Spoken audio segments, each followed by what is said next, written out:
Assalamualaikum warahmatullahi wabarakatuh. Apa kabar sobat Sopter semuanya? Semoga kalian semua dalam keadaan sehat jasmani dan rohani, tidak kekurangan satu apapun. Bab 1011 sampai bab 1015. Pada saat ini, ambisi Han Ying terungkap. Selain itu, grup Dongtian baru saja mengambil alih proyek senilai 100 miliar dolar, dan masa depannya tidak terbatas. Jika Li Ziran disingkirkan, dia dapat dengan mudah mengambil alih. Ini adalah sesuatu yang bagus. Saat ini, semakin banyak keributan di depan gedung perkantoran besar. Ternyata itu adalah keluarga Wang Sunyi, istrinya, orang tuanya, saudara laki-laki dan perempuannya, dan semua orang. Dalam sekejap, beberapa mobil orang tiba, dan sekitar 100 orang hendak bergegas ke perusahaan untuk menyelesaikan masalah dengan Li Ziran. Banyak orang memegang tongkat di tangannya, dan ada pula yang membawa pisau dapur. Jika Wu Shen dan yang lainnya tidak menghentikan mereka dengan paksa, mereka akan menyerbu masuk dan membunuh orang. Katakan pada wanita jalang itu, Li Ziran, untuk keluar, kamu punya nyali untuk melakukannya, tapi kamu tidak punya nyali untuk mengakuinya. Jalang, kamu sangat tidak tahu malu, nyonya tidak akan berakhir dengan baik. Kamu tunggu, biarkan aku menangkapmu, aku harus menelanjangimu. Kutukan dari anggota keluarga Wang Sunyi menjadi semakin tidak menyenangkan. Jurnalis dan media sangat senang melihat foto-foto ini. Syuting film, streaming langsung, sebarkan semua berita dari tempat kejadian. Permasalahan ini semakin memanas. Selain itu, istri Wang Sunyi datang sendiri dan membenarkan faktanya. Li Ziranlah yang berhubungan dengan Wang Sunyi sebagai simpanan. Minggir, kami ingin masuk dan melihat Li Ziran, kami ingin menghajar wanita jalang ini sampai mati. Iya, ayo beri pelajaran pada bajingan tak tahu malu ini. Dia adalah Panjin Lian modern, orang tua Wang Sunyi dan sekelompok orang lanjut usia termasuk ayah mertuanya dan ibu mertuanya hendak bergegas masuk ke gedung perusahaan. Wu Shen dan yang lainnya hampir tidak mampu menghentikan mereka. Pada saat ini, Han Ying berdiri. Saya minta maaf kepada Anda, kami memahami perasaan Anda dengan sangat baik, tapi Li Ziran sudah lama melarikan diri, dan sekarang kami juga mencarinya, gali 3 kaki ke dalam tanah, kita harus menemukannya juga. Istri dan anggota keluarga Wang Sunyi seperti orang gila. Fang Ziqing berteriak, Han Ying, tolong berhenti menimbulkan masalah. Mengapa kamu meminta maaf, tahukah kamu apa yang terjadi? Han Ying segera menunjuk ke arah Fang Ziqing dan berkata, semuanya, ini adalah sahabat terbaik Li Ziran, dia seharusnya tahu keberadaan Li Ziran. Dalam sekejap, semua anggota keluarga Wang Sunyi menerkam Fang Ziqing. Cepat beritahu keberadaan wanita jalang itu, terjadi kekacauan di depan gedung grup Yunting. Belum lagi berangkat kerja, kebebasan pribadi setiap orang dibatasi. Kami tidak akan pergi sampai mereka menyerahkan Li Ziran, dan tidak ada yang bisa pergi. Anggota keluarga Wang Sunyi menghentikan semuanya. Sekarang, di gedung Jinlong, Guan Liuyan melihat berita hangat di internet. Dia tersenyum dan berkata, Li Ziran, 100 miliar ini sangat menarik. Anda memiliki kemampuan untuk menerimanya, tetapi Anda tidak memiliki kemampuan untuk membelanjakannya. Kepala sekolah yang bergema kali ini. Li Ziran hancur total. Ngomong-ngomong, apakah Wang Sunyi disembunyikan? Kolonel yang bertanya lagi. Itu pasti tersembunyi, di tempat yang tidak pernah mereka duga. Guan Liuyan tertawa, itu bagus, ketika Li Ziran dihancurkan kali ini. Itu juga akan memberikan pukulan yang menyakitkan bagi Yunting Group, maka akuisisi kita akan menjadi semakin mudah. Ye Junlin, yang bersama King Long dan yang lainnya, tampak seperti es. Melihat pesan satu demi satu, dia berkata dengan dingin, apa yang harus kita lakukan selanjutnya? Kita harus menemukan Wang Sunyi dulu, anak ini adalah kuncinya, saya dengar dia telah disembunyikan. Kata Kilin, King Long terkejut dan berkata, oh tidak, Wang Sunyi telah muncul. Wang Sunyi muncul dalam sebuah video, dia mengakui hubungannya dengan Li Ziran. Ini adalah video yang tiba-tiba beredar di media. Orang dalam video tersebut adalah Wang Sunyi. Isi video tersebut terbagi menjadi 2 bagian. Pertama, Wang Sunyi secara pribadi mengakui hubungannya dengan Li Ziran dan mengakui bahwa anak yang dikandung Li Ziran adalah miliknya. Li Ziran bahkan memaksanya bercerai dan menggunakan anak itu sebagai ancaman. Dia bahkan menjelaskan beberapa detail dengan sangat rinci, karena semuanya bekerja di bawah satu atap, jadi dia secara alami tahu banyak tentang banyak hal. Kedua, Wang Sunyi meminta maaf kepada keluarganya, menangis dengan sedihnya, dan menjelaskan semua kejahatannya. Pada akhirnya, dia berkata bahwa dia tidak akan pernah bersama Li Ziran sampai kematiannya. Dalam videonya, semua yang dia katakan sepertinya dipaksakan oleh Li Ziran. Video ini benar-benar seperti pisau baja yang menusuk hati Li Ziran. Mendorongnya ke dalam jurang, segera setelah video itu dirilis, semakin banyak pelecehan yang ditujukan kepada Li Ziran. Sebaliknya, banyak orang merasa Wang Sunyi dipaksa. Retak, setelah menonton konten video, Ye Junlin menghancurkan tabletnya. 5 orang King Long, di sini, kelima orang itu maju selangkah bersama. Segera periksa untukku, pertama, pastikan untuk menemukan Wang Sunyi. Kedua, tangkap semua reporter paparazzi yang merekam video itu. Ketiga, tangkap semua promotor hubungan masyarakat yang mempromosikan masalah ini. Tangkap semua pimpinan media besar, situs berita, dan surat kabar. Kelima, selama dalang di balik layar ditemukan, saya akan melakukannya sendiri. Singkatnya, saya ingin melihat semua orang terlibat dalam masalah ini, batas waktunya adalah sebelum fajar. Ye Junlin benar-benar marah, Li Ziran diintimidasi seperti ini. Bagaimana dia bisa menanggungnya? Dia secara alami tahu siapa yang ada di balik layar. Kali ini mereka pasti tidak akan bisa makan dan berjalan-jalan. Agaknya orang-orang ini sangat tertutup. Bagaimanapun, grup Ling Tian sekarang mengetahui identitasnya. Mereka akan menargetkan, itu ditargetkan hingga grup Yunting tidak dapat mengetahuinya. Namun mereka tidak pernah menyangka bahwa Ye Junlin memiliki identitas lain. Dia adalah Dewa Perang Kunlun, memeriksa ini bukanlah hal yang mudah. Dimengerti, King Long dan 5 lainnya berteriak serempak. Malam ini mereka akan menggunakan guntur untuk membersihkan nama Li Ziran. Semua orang menunggu Suzaku mencari dulu. Keterampilan meretas Suzaku termasuk yang terbaik di dunia. Segera dia menemukan orang yang terlibat pertama. Wang Sunyi tiba-tiba memiliki tambahan miliaran di rekeningnya baru-baru ini. Dia juga berperilaku tidak normal dan masuk dan keluar hotel tempat Anda dan Nona Li menginap berkali-kali. Dia dengan sengaja menciptakan ilusi bahwa dia dan Nona Li masuk dan keluar dari hotel bersama kedua, Wang Sunyi dan Li. Foto dan video Nona Li di tempat kerja semuanya disediakan oleh wakil presiden lain, Han Ying, dan akun Han Ying memiliki tambahan 500 juta. Ketiga, orang yang memfilmkan pertemuan pribadi antara Nona Li dan Wang Sunyi adalah tim paparazzi terkenal, pemimpinnya adalah Wu Heide. Keempat, promotor seluruh kejadian ini adalah Hongyu Group, sebuah perusahaan hubungan masyarakat terkenal di kalangan, dan orangnya yang bertanggung jawab bernama Han Feng. Kelima, 58 perusahaan media dan forum online yang sering merilis berita tentang kejadian ini. Keenam, surat kabar besar di Jiangbei dan Jianghai terus menerbitkan berita.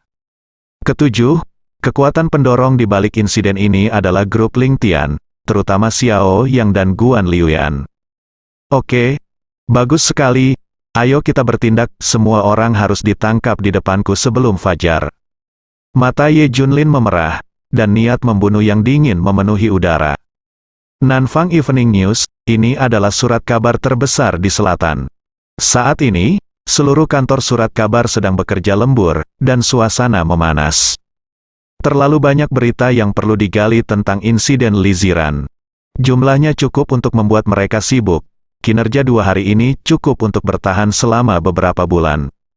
Sebagai orang pertama di surat kabar yang mengungkap insiden Li Ziran, Yang Ming dikelilingi oleh banyak orang saat ini. Awalnya, Yang Ming sedikit transparan dan memegang posisi sangat rendah di kantor surat kabar. Namun sejak dia mengungkap insiden Li Ziran, statusnya meningkat pesat. Para pemimpin utama surat kabar bertemu langsung dengannya. Bahkan beberapa media luar pun datang memburunya. Saat ini, rekan-rekan perempuan di kantor surat kabar sedang melirik secara diam-diam. Rekan-rekan wanita ini dulunya adalah dewi yang tidak bisa dia jangkau. Tapi sekarang bukankah mereka semua mengelilinginya? Ini membuat Yang Ming merasa senang. Untungnya, pria misterius itu memberinya bahan hitam berwarna plum di siang hari. Jika tidak, bagaimana dia bisa hidup seperti ini? Sudah terlambat bagi Yang Ming untuk segera pulang kerja, jadi jangan pulang. Pada saat ini, bos wanitanya mendatanginya dan menghembuskan napas seperti biru. Dan memberinya kartu kamar. Melihat wajah menawan bos wanitanya, Yang Ming merasa panas di hatinya. Bos wanita yang biasa memukul dan memarahinya sekarang bukankah dia dengan patuh melemparkan dirinya ke dalam pelukannya? Memikirkan malam indah yang akan dia habiskan, jiwa Yang Ming hampir terbang. Bang, pada saat ini, pintu kantor tiba-tiba dibuka. Seorang pria masuk dari luar, itu adalah Bai Hu. Apakah itu disebut Yang Ming? Bai Hu bertanya dengan dingin. Sudah ada 24 orang yang mencari Yang Ming hari ini, dia benar-benar pergi, semua orang mencarinya, rekan kerja memandang. Yang Ming dengan iri, Yang Ming mencarimu dari perusahaan besar lagi. Teriak seseorang, Yang Ming berdiri dan berkata dengan wajah dingin dan arogan. Saya Yang Ming. Jika ada yang ingin Anda katakan, bicaralah dengan saya, jika tidak bisa, Anda bisa datang kepada saya besok. Saya akan turun segera bekerja. Bai Hu tidak mengatakan apa-apa, tetapi hanya mendekatinya selangkah demi selangkah. Bang, tiba-tiba Bai Hu mengambil tindakan, meraih kerah bajunya, dan membanting seluruh tubuh Yang Ming ke meja. Retak dalam sekejap, meja itu pecah menjadi dua bagian. Yang Ming mengeluarkan serangkaian teriakan, pinggangnya seharusnya patah. Semua orang yang hadir ketakutan. Bai Hu membawa Yang Ming, yang berlumuran darah, keluar kantor seolah menyeret seekor anjing mati. King Long menyeret orang yang bertanggung jawab atas surat kabar itu. Pada saat yang sama, tim paparazi Wu Heide disembunyikan di ruang bawah tanah yang bobrok. Saudaraku, kita semua punya uang, kenapa kita bersembunyi di sini? Ayo kita minum. Adik-adiknya tidak tahan lagi. Ya, saudaraku, pasti baik-baik saja. Wu Heide berkata dengan wajah muram. Tidak, demi keselamatan, mari kita bersembunyi sebentar. Lagi pula, lawannya tidak mudah. Baiklah, mari kita bersembunyi. Untuk sementara waktu, sebentar, tempat siapa ini sebenarnya, aku juga tidak bisa menemukannya. Wu Heide tidak bisa menahan senyum, tentu saja tidak ada kekurangan musuh dalam bisnis ini. Jika mereka tidak bersembunyi dengan baik, mereka dapat dengan mudah kehilangan nyawa. Ruang bawah tanah ini sangat rahasia. Dia telah bersembunyi di sini selama 13 tahun tanpa ada yang mengetahuinya. Seorang adik laki-laki berkata, saudaraku, aku merasa ada yang tidak beres, ayo pindah ke tempat lain. Dia mempunyai firasat kuat bahwa ada bahaya. Sial, belum ada yang menemukannya selama 13 tahun. Sekarang bisakah ditemukan? Wu Heide menamparnya, bang, retak. Tiba-tiba, pintu ruang bawah tanah ditendang hingga berkeping-keping. Sesosok setinggi gunung masuk dari luar. Di ruang bawah tanah, dia harus menundukkan kepala. Siapa kamu? Wu Heide panik, aura berbahaya muncul di hatiku. Bang, tanpa mengucapkan sepatah kata pun, Xuan Wu melangkah maju dan menendang Wu Heide menjauh. Wu Heide memuntahkan darah dari mulutnya dan pinggangnya sepertinya patah. Pada akhirnya, Xuan Wu menyeret Wu Heide dan yang lainnya pergi. Pemandangan seperti ini terjadi di kota-kota besar di selatan. Paparazi atau reporter dibawa pergi satu demi satu. Grup Jianghai Hongyu, Han Feng meletakkan kakinya di atas meja dan menyenandungkan sebuah lagu kecil. Grup Hongyu adalah promotor utama insiden Li Ziran ini, yang menghasilkan lebih dari 700 juta yuan bagi Han Feng. Dan itu masih terus meningkat. Hahaha, hanya butuh setengah hari untuk menyelesaikan pertunjukan setengah tahun. Han Feng tertawa. Sebagai promotor sebuah perusahaan hubungan masyarakat, Han Feng biasanya mendapatkan uang dari sumber yang kotor. Dengan promosi perusahaannya, berapa banyak selebriti dan orang kaya yang hancur. Li Ziran sebenarnya sangat polos. Siapa yang memintamu menghalangi jalan beberapa orang? Han Feng tersenyum sambil memegang foto Li Ziran. Ding dong, saat ini, sebuah email masuk ke kotak surat komputer di depannya. Han Feng mengkliknya dengan rasa ingin tahu. Isi emailnya sangat sederhana. Segera ungkapkan semua kebenaran tentang insiden Li Ziran dan minta maaf secara terbuka kepada Li Ziran. Jika tidak, Anda akan bertanggung jawab atas konsekuensinya. Han Feng senang saat melihat email ini. Minta aku untuk mengungkapkan kebenaran? Tidak mungkin, aku akan membiarkan 7 atau 8 miliar yang kumiliki terbang begitu saja. Kamu berani mengancamku, maka aku akan meningkatkan upayaku dan menghancurkan Li Ziran sepenuhnya. Han Feng mencibir, tidak hanya dia, lebih dari 50 perusahaan media lainnya juga menerima email yang sama di waktu yang bersamaan. Pimpinan masing-masing media besar memiliki sikap yang sama dengan Han Feng. Mereka tidak takut terhadap ancaman apapun, mereka juga sangat marah. Mereka meningkatkan upaya mereka untuk menjelek-jelekkan Li Ziran. Segera media ini menerima email lain, isinya mereka diberi waktu 1 jam untuk mengungkapkan kebenaran dan meminta maaf, jika tidak mereka akan mendapat masalah. Hahaha, Han Feng tertawa terbahak-bahak. Apa, Li Ziran tidak bisa menyelesaikan masalah, jadi dia hanya ingin mengancam orang? Han Feng segera membeberkan kedua email tersebut, mengklaim bahwa Li Ziranlah yang mengancam. Fitnah terhadap Li Ziran kembali menguat, penghinaan kembali meningkat, dan insiden Li Ziki semakin memanas. Hanya dalam waktu singkat, Han Feng mendapat 100 juta lagi. Lagi pula, perusahaan promotornya sedang meramaikan topik, dan semakin panas topiknya, semakin tinggi keuntungannya. Kedua email ini tidak diragukan lagi telah menjadi alat yang berguna untuk mengangkat topik ini. Perusahaan media lain juga telah membeberkan kedua email tersebut. Mereka semua sama bahagianya dengan Han Feng. Ayolah, menakuti aku, semakin kau menakutiku, semakin banyak uang yang bisa kuhasilkan. Han Feng tertawa, semua orang di kantor juga tertawa. Sebaliknya, mereka menginginkan lebih banyak surat. Mereka menjadi lebih energi setelah bekerja lembur. Tiba dengan cepat sesuai jam yang ditentukan di email. Han Feng berdiri dan berkata sambil tersenyum.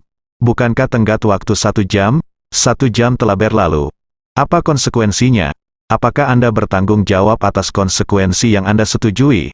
Tuan Han, mereka hanya mengancam. Bagaimana bisa ada konsekuensinya? Semua orang tertawa. Han Feng datang ke jendela dari lantai ke langit-langit dan melihat pemandangan malam kota dari lantai 50. Apa akibatnya? Teriaknya, retak.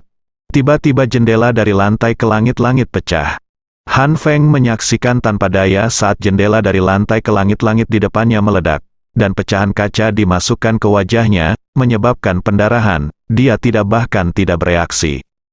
Karena saya takut dengan pemandangan di depan saya. Selusin orang melompat dari luar gedung berlantai 50 itu. Qilinlah yang memimpin saudara-saudara dari perkemahan 100 binatang. Han Feng tidak bisa membayangkannya, bagaimana mereka bisa masuk. Ini lantai 50, kamu. Bibir Han Feng bergetar dan wajahnya menjadi sangat pucat. Apakah rambutmu rontok di email sebelumnya? Mengapa kamu tidak mendengarkan ketika saya memintamu untuk mengungkapkan kebenaran dan meminta maaf? Kata Qilin sambil tersenyum, aku. Han Feng melihat adegan ini dan menyadari bahwa pihak lain tidaklah sederhana. Apakah aku sudah memberitahumu untuk menanggung konsekuensinya? Qilin berkata dengan dingin, apa yang akan kamu lakukan? Li Ziran jelas-jelas telah melakukan hal semacam ini sendiri, dan kamu masih ingin kami mengungkapkan kebenaran dan meminta maaf. Mengapa? Beberapa orang lainnya jelas tidak puas. Apa yang terjadi? Apa kamu tidak tahu dengan jelas? Aku yakin kamu tidak tahu tentang Nona Li. Tanya Qilin dengan wajah dingin. Ekspresi orang-orang ini jelas stagnan. Apa yang sebenarnya? Mereka seperti Ming Jing. Tentu saja Li Ziran yang berperan sebagai simpanan untuk merayu wanita yang sudah menikah. Beberapa orang mencibir, Bang, Qilin terdiam dan mengusir Han Feng. Retakan, Han Feng ditendang beberapa meter jauhnya dan mejanya hancur berkeping-keping, dia berlumuran darah dan berteriak seperti babi yang disembelih. Bagaimana sekarang? Apa kebenarannya? Tanya Qilin. Semua orang berlutut di depan Qilin dan memohon. Kami salah seseorang dengan sengaja menjebak Nona Lee dalam masalah ini. Kami hanya mengikuti perintah. Singkirkan, mata Kilin melotot. Dingin, buah mangga. Selanjutnya, semua perusahaan media besar, seperti Han Feng, menuntut apa konsekuensinya. Saat berikutnya, mereka semua diserang oleh Kam Binatang dan pengawal Zijin, dan semua yang terlibat dibawa pergi. Malam itu, Guan Liuyan dan Xiao yang juga tidak tidur. Mereka semua terus mengangkat profil insiden Li Ziran. Cobalah untuk memaksa Li Ziran mati sebelum fajar. Hah, apa yang terjadi? Apakah mereka semua sudah berhenti? Guan Liuyan terkejut saat mengetahui bahwa semua perusahaan media besar telah berhenti dan tidak lagi mengobarkan insiden tersebut. Hal ini membuat Guan Liuyan sangat bingung. Dia segera menghubungi orang-orang dan menemukan bahwa dia tidak dapat menghubungi siapapun. Apakah sesuatu akan terjadi? Jantung Guan Liuyan berdebar kencang. Tapi dengan kemampuan Ye Junlin, bisakah kita menangkap mereka? Tidak mungkin, kita bahkan tidak bisa menemukannya. Kata Guan Liuyan, pada pukul 4, sejumlah besar orang sudah berlutut di depan Ye Junlin, semuanya terlibat dalam insiden ini. Hidung dan wajah semua orang bengkak. Ye Junlin berkata dengan dingin, siapa yang bisa mengatakan yang sebenarnya padaku? Semua orang terdiam. Bagus sekali, mulut semua orang cukup keras. Ye Junlin tersenyum, dan tiba-tiba lengkungan kejam muncul di sudut mulutnya. Bang, dia mengangkat tendangannya dan menendang Wu Heide dari depan. Plop, setelah Wu Heide mendarat, darah mengucur dari mulutnya dan tubuhnya bergerak-gerak hebat. Aku bilang, semua orang ketakutan dengan pemandangan di depan mereka. Semua orang bersedia mengatakan yang sebenarnya. Oke, semua orang di sini. Di mana Wang Sunyi? Ye Junlin bertanya. Saya tidak tahu di mana Wang Sunyi bersembunyi, dan saya masih mencarinya. King Long dan yang lainnya menundukkan kepala, tampak malu. Lihat, cepat temukan dia, teriak Ye Junlin, bersambung.